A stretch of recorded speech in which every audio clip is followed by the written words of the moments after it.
Mutiara Hikmah Official, menyingkap hikmah di balik sunnah.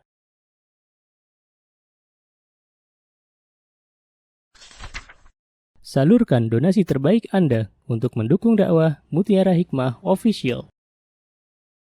Mari siapkan bekal akhirat kita. Jangan lewatkan kesempatan emas ini. Ayo kita berkontribusi dalam program pembangunan Masjid Mutiara Hikmah yang dibina langsung oleh Ustadz Hanan Yasir MA dan Ustazah Imro'atul Azizah.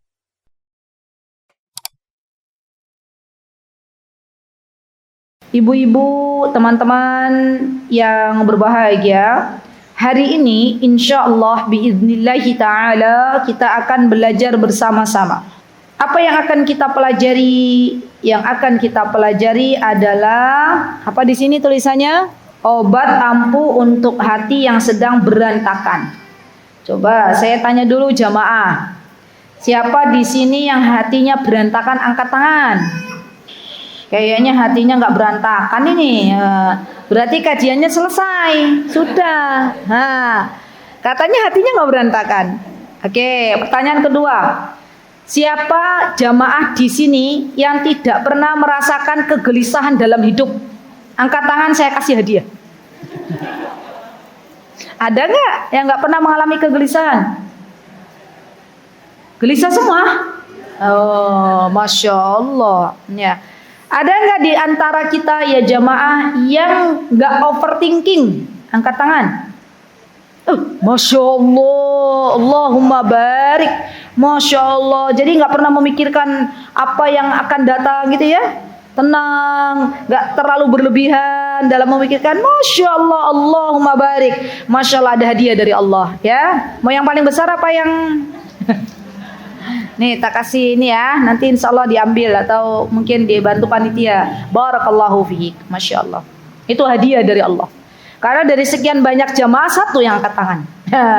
Berarti yang lainnya pernah overthinking. Nah, sekarang kita belajar menata ulang arah berlari, mengolah syukur dan memahami ilmu sabar. Kira-kira berat apa berat? Syukur, sabar, dan menata ulang itu luar biasa ya. Teorinya nggak berat, tapi pas prakteknya, masya Allah. Baik, next. Begini teman-teman. Yuk kita lihat hati kita masing-masing. Kita nih diciptakan oleh Allah Subhanahu wa taala dengan jasad dan hati. Tak ada seorang pun di dunia ini yang hidup tanpa Allah titipkan hati. Kebutuhan hati dan jasad itu sama. Hati membutuhkan nutrisi, jasad juga membutuhkan nutrisi. Kalau jasad tidak diberikan nutrisi, maka lama-kelamaan sakit. Sama hati juga, kalau tidak diberikan nutrisi, maka lama-kelamaan juga sakit. Maka mendiagnosa hati itu sejatinya sesuatu yang patut kita lakukan. Jadi kadang kalau kita ya lebih banyak check up medikal itu hati atau jasad? Jasad kan, gimana organ jantung, gimana organ liver, gimana organ ginjal gitu ya. Ada nggak rumah sakit yang menyediakan diagnosa hati? Kayaknya nggak ada, Ustaz. Padahal jasad itu bermasalah diawali dari hati yang bermasalah. Sepakat nggak? Sepakat. Kalau hatinya bermasalah, jasadnya bermasalah. Kalau hatinya insya Allah tidak bermasalah, maka insya Allah Allah jaga jasadnya sehat walafiatnya. Pernah nggak lihat ibu-ibu? Pernah lihat nggak ada orang yang masya Allah orangnya legowan, tahu legowan? Lapang dada, selalu memaafkan, tidak menaruh dendam, berbuat baik kepada siapapun, baik yang menyakiti ataupun tidak pernah meminta balasan dari orang yang pernah ia lakukan kebaikan, yang dikejar bukan validasi di hadapan manusia. Pernah lihat sosok seperti itu? Pernah. Kira-kira orangnya sakit-sakitan atau sehat walafiat? Awet muda gitu kan? Coba lihat orang-orang yang awet muda tuh begitu, kelihatan.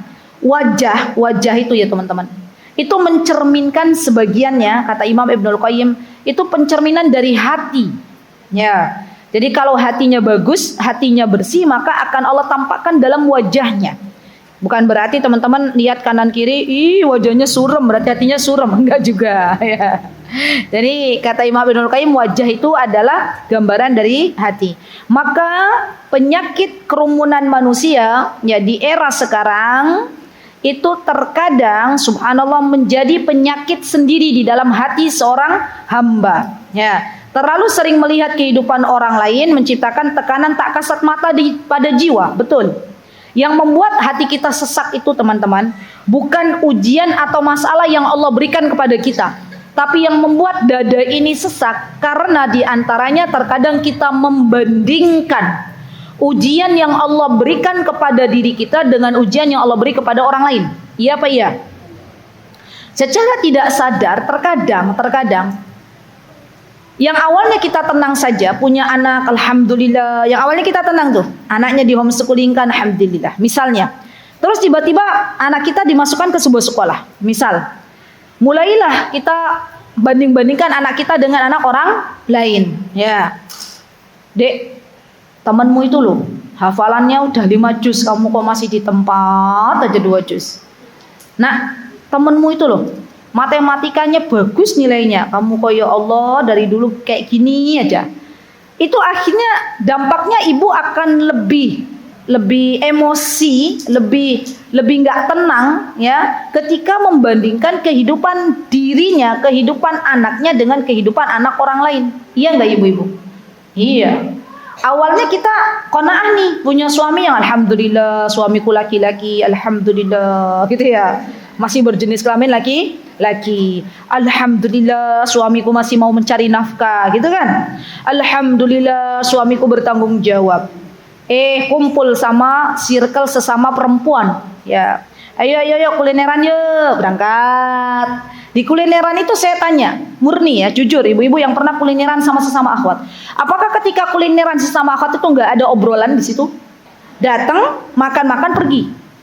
Atau ada obrolan? Pasti ustazah, itulah tempat healing kita. Di obrolan itu, coba deh, saya tanya lagi. Di obrolan itu, apakah semua yang kita obrolkan, kalau kita lagi ngobrol sesama akhwat itu semuanya berpahala di sisi Allah, atau ada sedikit-sedikit dosa nyerempet-nyerempet ke sana? Kok banyak yang ketawa? Iya kan? Ada kan dikit-dikit terus, dikit-dikit. Kan saya bilangnya dikit, nggak banyak. Ya, ada kan? Contoh misalnya, tiba-tiba ada seorang akhwat lagi kumpul-kumpul gitu, dia cerita, dia nggak ngomongin orang, dia cerita tentang dirinya. Ya, alhamdulillah nih kemarin baru pulang dari Turki, misalnya. Kemarin baru pulang dari sini, oh alhamdulillah ternyata ya di negara itu tuh begini. Nah, nggak ngomongin orang kan, ngomongin dirinya. Tapi temennya tuh akhirnya jadi gini nggak? Kapan dia suamiku ngajak ke Turki, tapi Turki beneran nih, bukan turunan kidul. Nah. Saya kok ya selama ini di Indonesia jauh tak gitu kan. Akhirnya kadang timbul begitu nggak ibu-ibu? Iya, pasti. Maka dari itu subhanallah terkadang overthinking itu muncul ketika kita banyak sekali bertemu dengan orang. Ya, terjebak dalam pikiran yang berlebihan, betul. Contoh lagi misalnya ibu-ibu, misal contoh. Ibu punya anak usia 25 tahun perempuan atau usia 28 tahun ya. Tiba-tiba ketemu sama ibu-ibu teman sejawat ya. Udah lama nggak ketemu ya. Sama juga punya anak, tapi anaknya beliau udah nikah ya. Terus gimana anakmu udah nikah belum? Nah, anaknya ibu belum nikah, belum Padahal anaknya dia udah nikah, udah punya cucu. Kira-kira ibu yang tadi anaknya belum menikah pulang ke rumah galau nggak? Pasti, yo. Orang saya pernah kok punya ibu mertua, ya pernah punya ibu. Saya punya ibu mertua. Ibu mertua saya punya teman seangkatan beliau, ya di mana ibu mertua, masya Allah walillahilham sudah punya cucu 10. Temannya beliau belum punya cucu. Itu kalau ketemu ya bahasanya begitu, ya. Duh enak ya kamu punya cucu, ya Allah kapan aku punya cucu bisa ngedong cucu gitu. Padahal kata ibu mertua saya juga nggak ngomongin sih, nggak berbangga diri. Ini loh saya punya cucu enggak, ya. Tapi kadang muncul dari dalam diri kita membanding-bandingkan lagi apa yang Allah berikan kepada orang lain, terlalu berlebihan. Atau misalnya kita terlalu memikirkan masa depan. Misalnya Usia kita masih 40 tahun. Mikirin nanti pensiun kayak mana ya? Nah, atau ketika kita masih muda, kita pengen anak-anak kita kerja jadi abdi negara. Kira-kira orang yang kerja jadi abdi negara tuh di antara yang dipikirkan apa ibu-ibu?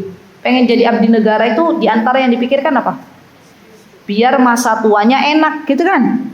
Biar dapat pensiunan. Rata-rata gitu kan ya? Subhanallah, terlalu jauh Anda berpikir. Belum tentu esok masih Allah berikan kepada diri kita. Akhirnya berlebihan. Ya, nanti gimana kalau anakku besar? Ya saya dirawat apa dibuang? Kan jadi terlalu berlebihan, pusing kepala kalau terlalu banyak memikirkan sesuatu yang belum terjadi. Dan itulah yang disebut dengan hammun. Jadi dalam Islam, kecemasan di masa yang akan datang yang dia belum terjadi pada dirinya itu namanya hammun atau overthinking, ya, terlalu berpikir berlebih. Nah, itu hammun. Yang kedua, kesedihan, merasa tertinggal oleh pencapaian orang lain. Dalam Islam disebut dengan huznun,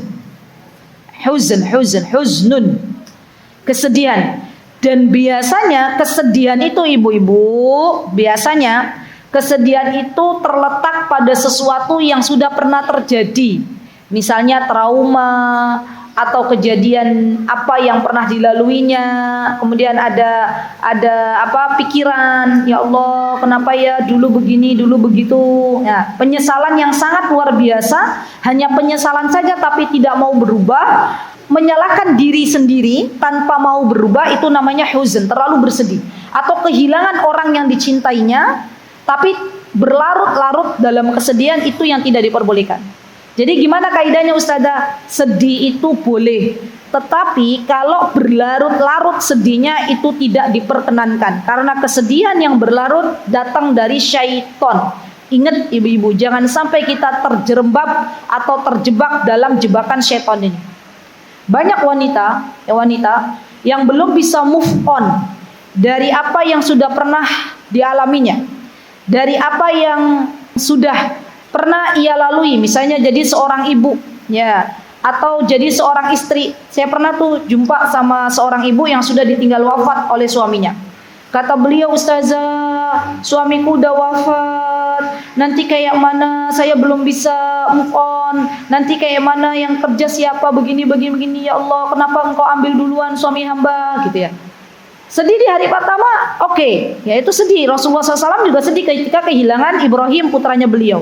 Tapi sedih yang berlarut, terlalu takut, mencemaskan diri, bahwa nanti siapa yang memberi makan, nanti kayak mana, itu datang dari syaitan.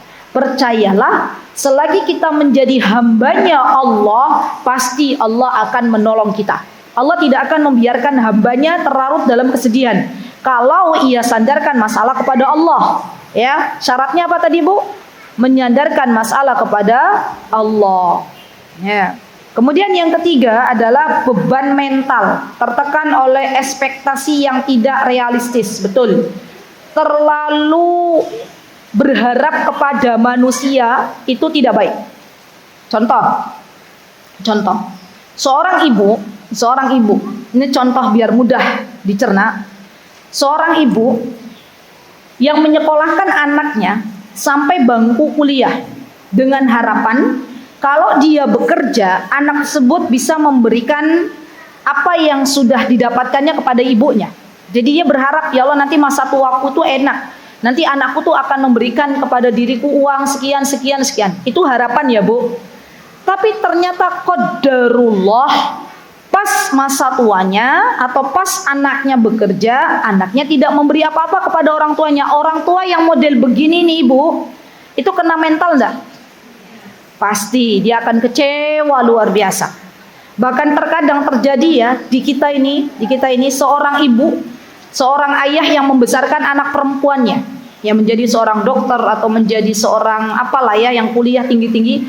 Kemudian anak perempuan ini akhirnya tidak bekerja sesuai apa yang ia geluti di bidang perkuliahannya.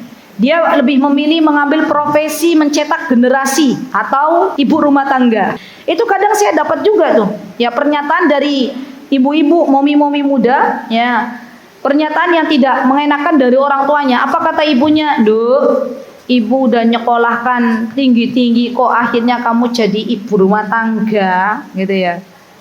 Lupa bahwa peran menjadi ibu rumah tangga itu peran yang mulia. Bukan hanya menjadi ibu rumah tangga, tapi mencetak cucunya menjadi anak-anak yang salih dan salihah. Dan inilah keberuntungan bagi seorang tua yang Allah Azza wa Jalla berikan karunia taufik kepada anak keturunannya menjadi anak keturunan yang salih dan salihah, dan kelak ketika kita meninggal dunia mereka lah yang akan mendoakan kita. Kan begitu ya ibu-ibu. Maka mulai sekarang jangan pernah banyak berharap kepada manusia. Jangan pernah banyak berharap kepada orang terdekat kita. Walaupun itu kepada suami kita, pasti akan Allah kecewakan. Pasti. Dengan ibu-ibu masak, suami lagi kerja, ibu-ibu masak, suami bilang mau pulang. Sudah masak berjam-jam, suami pulang, ternyata udah makan di luar. Ibu-ibu berharap dapat pujian dari suaminya. Pas datang suaminya buka sepatu, mandi, tidur. Boro-boro masakannya dilihat. Kecewa apa kecewa? Kalau kita menyandarkan pujian kepada suami, pasti kecewa. Tapi ingatlah, setiap waktu yang kita pakai untuk melayani suami, maka sudah tertulis pahala di hadapan Allah Subhanahu wa Ta'ala. Jadi orang yang terlalu berekspektasi tinggi itu pasti kalau jatuh tuh kecewa. Ibaratnya orang udah naik pohon tinggi, jatuh. Itu kira-kira sakit apa enggak? Sakit. Maka dari itu kaidah dalam hidup kita, Bu, sandarkanlah semuanya kepada Allah. Jangan banyak berharap dari makhluk, karena setiap harapan yang kita berikan kepada makhluk pasti Allah akan kecewakan. Pasti, Bu, pasti. Ya. Sampai hari ini kami sedang berjuang, saya juga sedang berjuang, ya, tidak menyandarkan apa-apapun ya kepada makhluk, semuanya kepada Allah. Ya, semuanya kepada Allah. Baik. Kemudian kehilangan produktivitas, energi habis untuk membandingkan diri bukan beramal. Betul. Nah, ini juga racun kehidupan. Jadi harusnya kan kita beramal nih dalam hidup ini. Harusnya kita produktif, ya, menambah skill untuk beramal misalnya. Tapi karena kita terlalu ya membanding-bandingkan diri kita dengan orang lain, karena kita terlalu menyalahkan diri kita, ya, maka akhirnya waktu itu habis, energi kita habis untuk memikirkan hal tersebut.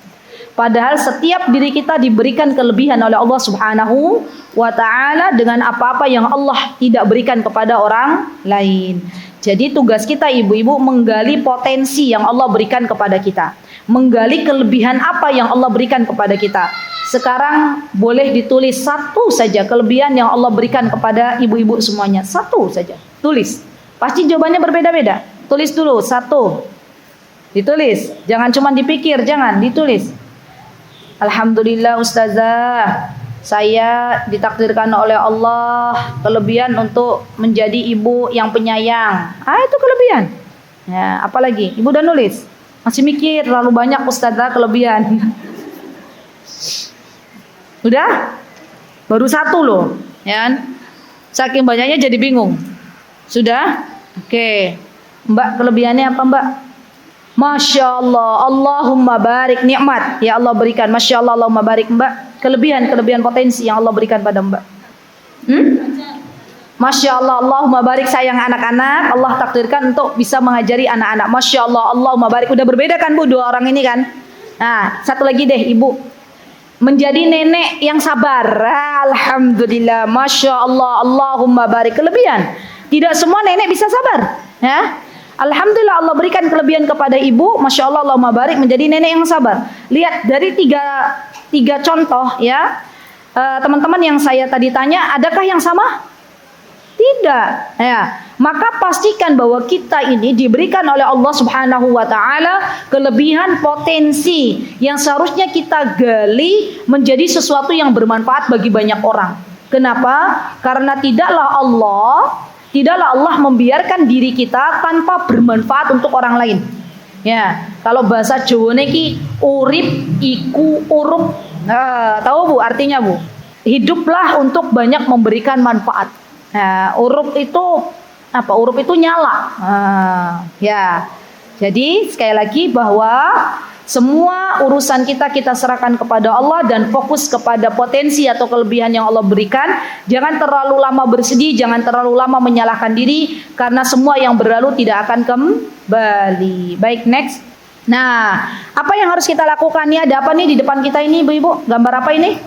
Ada yang bilang kendi, ada yang bilang bejana, ada yang bilang gentong, apa lagi? Sesuai dengan kata-kata yang ada di dalam pikiran ibu-ibu. Baiklah, ya.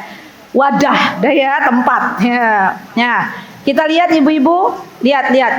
Orang yang suka membandingkan diri dengan orang lain, contoh misalnya sering lihat story orang. Ada nggak yang suka lihat story orang? Status orang lain di HP. Ada atau nggak ada? Ada. Saya tanya jujur, Bu. Habis lihat status teman-teman kita, terus kita lihat ada teman kita yang hobinya tuh Masya Allah jalan-jalan, hobinya belanja-belanja, hobinya masak-masak, ada aja. Hati kita apa tetap sama atau bagaimana, Bu? Beda, betul. Iya kan? Jadi syukurnya tuh bocor.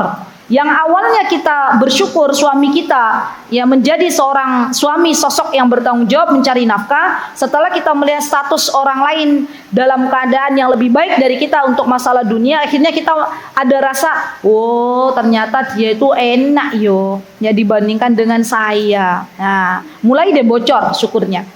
Dan terkadang ya teman-teman, syukur itu teman-teman Masya Allah ya, kenapa bisa bocor? Karena ia terlalu fokus pada kehidupan orang lain dibandingkan fokus dalam kehidupan diri dan keluarganya. Nah itu hati-hati tuh, kepo bahasanya.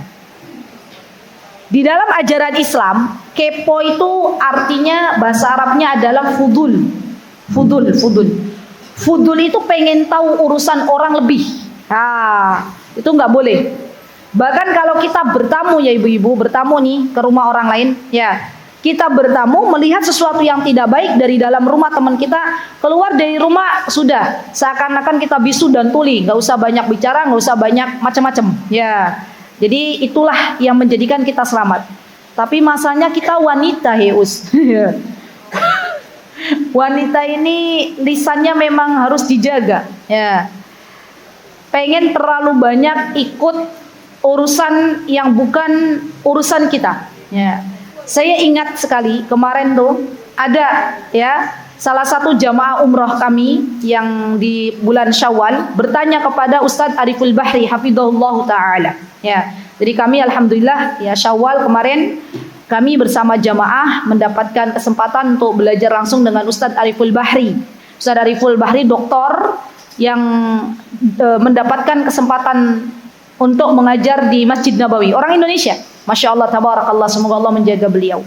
Beliau diberikan kesempatan Allah untuk bertemu dengan kami di kebun kurma. Ya, di antara jawaban yang beliau jawab dari pertanyaan jamaah, ya jamaah wanita bertanya kepada Dr.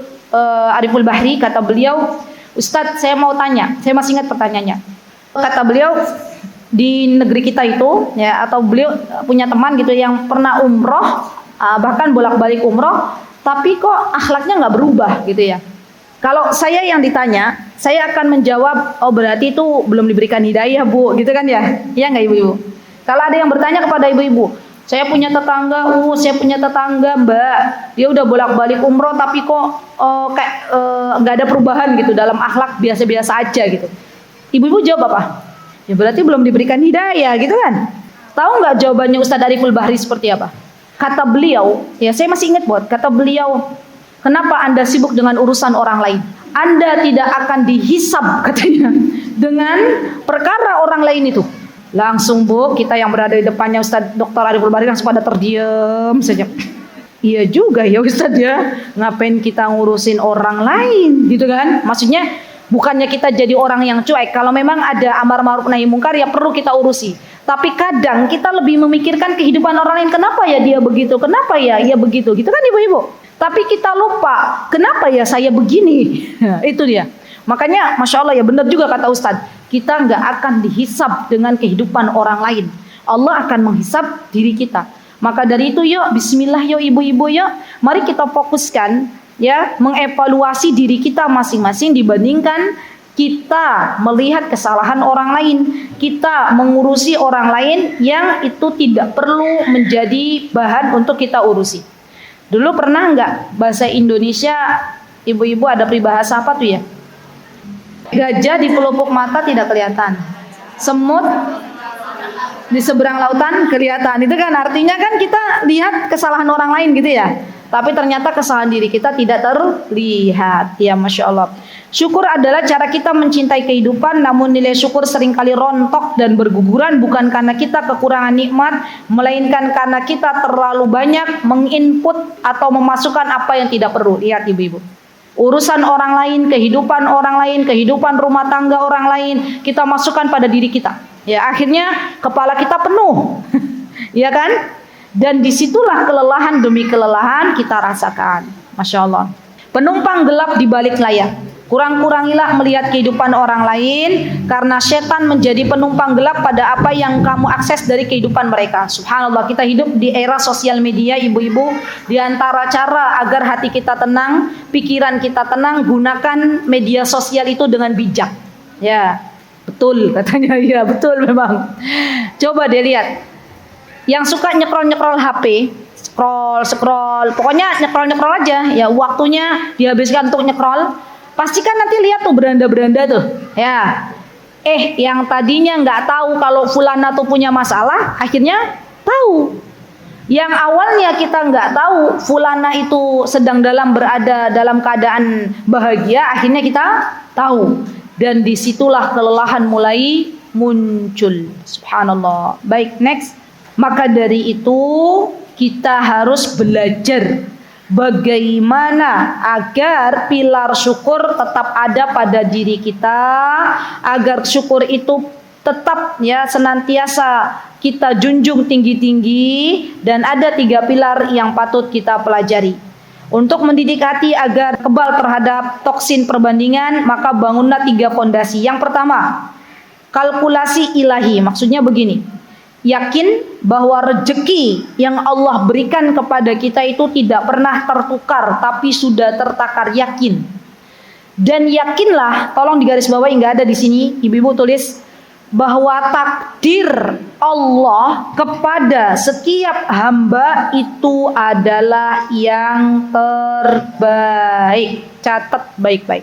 Jadi kalkulasi ilahi itu pertama tadi ya, jangan pernah membandingkan rezeki yang Allah berikan kepada diri kita dengan orang lain. Ya, orang lain mungkin punya anak 5, kita belum punya anak, disyukuri dulu. Ya, kita baru punya anak 1, orang lain udah 11. Ya, jangan dibanding-bandingkan. Ya, orang lain teman sudah menikah, misalnya Mbak belum menikah, ya disyukuri dulu. Alhamdulillah Allah masih menyelamatkan agama saya. Ya, dan itu terus syukurnya lebih ditinggikan daripada perbandingan atau membandingkan dengan kehidupan orang lain. Dan katakan bahwa apa yang telah Allah gariskan kepada kita itu yang terbaik. Tutup pintu-pintu syaitan yang mengatakan andaikan saya. Ini yang kadang kita terjerembab dalam ini nih. Misalnya Mbak nih dulu pernah mau kuliah di sebuah fakultas mana, terus qadarullah nggak jadi. Ya, jadinya kuliah di mana? Terus setan tuh akhirnya membisikkan, andaikan saya kuliah di UI, nggak di universitas ini, pasti saya sudah jadi orang. Andaikan yang seperti ini ditutup rapat. Oke, diet visual. Kayak mana? Seperti apa dalam kehidupan sehari-harinya? Ya, mengurangi observasi terhadap kehidupan orang lain, pangkas asupan informasi yang merusak rasa cukup. Betul, ibu-ibu. Gini, ibu-ibu. Untuk menjadikan hati kita lebih tenang, terkadang kita harus bahasanya, kalau bahasanya Rasulullah itu uzlah itu menyendiri sejenak gitu loh, menarik diri sejenak saja dari kerumunan manusia. Dulu Rasulullah SAW ketika melihat berbagai macam kerusakan di kota Mekah, apa yang dilakukan Rasulullah? Rasulullah beruzlah, menyendiri dengan Allah Subhanahu wa taala di sebuah gua. Ya enggak ibu-ibu? Akhirnya Allah turunkan kepada Rasulullah SAW ayat wahyu, ya enggak? Di mana Rasulullah SAW awalnya ya beliau melihat kerusakan yang ada di kaumnya. Maka kalau kita saat ini kita melihat kerusakan di mana-mana, baik di dunia nyata maupun di dunia maya, maka boleh kita sebentar saja menarik diri, sebentar saja, kemudian berpikir, ya merenung, ya Allah, bekal saya masih sedikit ya Allah. Ya Allah, saya nggak tahu hidup di dunia ini sampai kapan. Ya Allah, ampunilah dosa saya ya Allah. Kemudian setelah itu, setelah kita kuatkan tekad, ya Allah berikanlah hamba circle yang baik, lingkungan yang baik, berikanlah hamba hidayah, petunjuk. Kemudian setelah itu melangkah lagi, gitu ya. Jadi untuk zaman sekarang ibu-ibu, boleh kita juga memilah dan memilih lagi siapa orang-orang yang berhak untuk kita dekati dan siapa orang-orang yang memang sudah tidak lagi bisa kita dekati. Ya, capek rasanya kalau kehidupan kita itu disetir oleh orang lain ibu-ibu. Iya nggak ibu-ibu? Kan banyak tuh orang tua yang dalam hidup zaman dulu kala ya. Nggak tahu saya kalau anak muda zaman sekarang. Kalau orang tua kita zaman dahulu, subhanallah, mereka tuh ketika berada dalam masyarakat, ya mereka sebenarnya tahu kalau itu hal yang tidak diperbolehkan oleh Allah Subhanahu Wa Taala dan Rasulnya. Tapi karena pekewo, tahu pekewo nggak? Apa ya bahasa Jawanya ke pekewo? Gak enak. Akhirnya yang awalnya paham bahwa itu dilarang, akhirnya nggak apa-apa deh daripada nanti jadi bahan omongan masyarakat, gitu kan? Nah untuk hari ini ibu-ibu itu tidak bisa diterapkan. Tetap yang namanya prinsip dipegang teguh, ya kalau kita menjalani hidup ini sesuai dengan apa yang manusia ingin mereka harapkan dari kita, maka kata Imam Syafi'i itu tidak mungkin. Bahkan dalam hidup kita tidak mungkin, kata Imam Syafi'i, menyenangkan semua orang. Ya, maka dari itu yang paling utama dan paling utama, berpijaklah dengan menyandarkan kehidupan ini kepada Allah, berpijaklah dengan aturan-aturan Allah, maka barang siapa yang bertakwa, Allah akan berikan kebahagiaan di dunia dan di akhirat. Pasti itu. Ya, Ustazah boleh nggak kalau usia saya yang sudah 40 tahun ini menjaga jarak dengan circle-circle yang tidak baik? Boleh. Ya, boleh. Kenapa? Karena terkadangnya ibu-ibu, ya masya Allah, circle-circle yang tidak baik itu akhirnya menjadikan kita jauh dari Allah Subhanahu Wa Taala. Ya, lebih baik kita menjaga jarak daripada akhirnya kita keracunan. Ya, teman-teman tahu ada makanan yang sudah tahu itu kalau dimakan bakal keracunan. Ya, apa misalnya? Misalnya apa? Makanan yang kalau dimakan keracunan, misalnya apa? Jengkol. Nah, jengkol enggak juga kalau terlalu banyak. Keracunan ya. Atau kalau enggak bisa ngolahnya gitu ya. Maka daripada teman-teman ragu-ragu ini jengkol nanti saya makan jengkolnya keracunan apa enggak, bisa enggak ngolahnya, lebih baik enggak makan. Kan gitu. Sama.